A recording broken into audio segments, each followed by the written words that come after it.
నమస్కారం అండి అప్పారావు. నమస్కారం అండి. మీరు వచ్చినందుకు చాలా సంతోషం. మీరున్న బిజీలో రారండి. నేను రాకుండా పెళ్లి ఎలా జరుగుద్దండి? నమస్కారం. నమస్కారం. రే ఏర్పాట్లు బాగానే చేశారా? అది ప్లాస్టిక్ తెలిసింది. ఎవడు చూడలేదు కదా.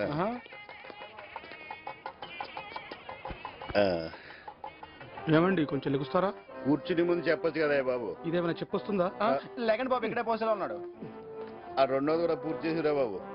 ఎంతమంది పిల్లలు? నాకు ఇంకా పెళ్లి కాలేదు. నాకు కావాల్సింది కూడా అదే. నా మీద నీ ఒపీనియన్ ఏంటి? మొత్తం ఫ్యామిలీ అంతా వచ్చారా? విడుదల ఖాళీగా ఉంటుంది పదండి. ఇంకేం చెప్పా నాకు? ఆపండి. నిన్ను కదరా నువ్వు లేకరా. ఇవి చేతులు కావు కాళ్ళు అనుకో. వాడివయ్యా, చేతులు పట్టుకుని కాళ్ళు అనుకోమంటున్నావు. కాసేపు అయితే అక్షంతలు ఇచ్చి డబ్బులు అనుకోమంటావు. ఇట్ల మీద పెళ్లి ఆగిపోయి ఏం పర్వాలేదు, డబ్బులుంటే డైనింగ్ టేబుల్ మీద చేసుకోవచ్చు. ఇంకా కూర్చున్నారంటే బస్సు 10 నిమిషాలు బయలుదేరుద్ది. లేకండి. బావగారు.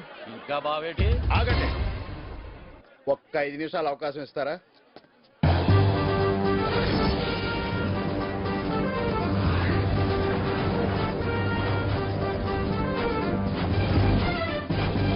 విషయాల్లో నువ్వే ధైర్యంగా ఒక నిర్ణయం తీసుకోవాలి. డబ్బు కోసం పెళ్లి చెడగొడతారా? నీ డబ్బే చేస్తుంది. నీ జబ్బును పోతున్నా, నీ ఆకలి పోతున్నా, నీ సుఖాన్ని సంతోషాన్ని ఇస్తున్నా, నీ సిగ్గును కాపాడుతా, నీ విగ్గును కాపాడుతా. ఏం చేస్తుంది? ఏం చేస్తుంది? ఏం చేస్తుంది? నువ్వు 3 సార్లు ఏం చెప్పక్కర్లేదు, నువ్వు చెప్పినవన్నీ చేస్తుంది. ఒక అమాయకురాలకు అన్యాయం జరుగుతుంటే చూస్తూ ఊరుకోను. ఎవడు ఊరుకోమన్నాడు? అంత జాలిగా ఉంటే పెళ్లి చేసుకుంటాను. పెళ్లి ఆగిపోతుంటే చేతులు కట్టు కూర్చోను. 3 ముళ్ళు వేస్తాను.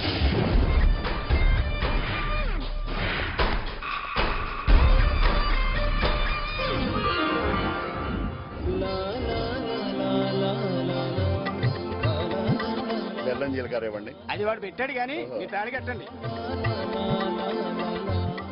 బాబు. గట్టి మేడం. నేను ఇది త్యాగం అనుకోవట్లేదు. నేను మాత్రం నరకం అనుకుంటున్నాను. నేనేమో ఈ పెళ్లిలాగో లాపి శ్రీనుగారిని పెళ్లి చేసుకోవాలని మా నాన్న దగ్గర ఉన్న కట్టిన డబ్బులు దొంగతనం చేస్తే మీరు ఇలా మధ్యలో వచ్చి దూరుతారని ఎక్స్పెక్ట్ చేయలేదు. వాడు ఎక్కడున్నాడు? ఏమయ్యా, ఇందాక నా పక్కనే కూర్చున్నావు. కరెక్ట్ టైం రావచ్చు కదా.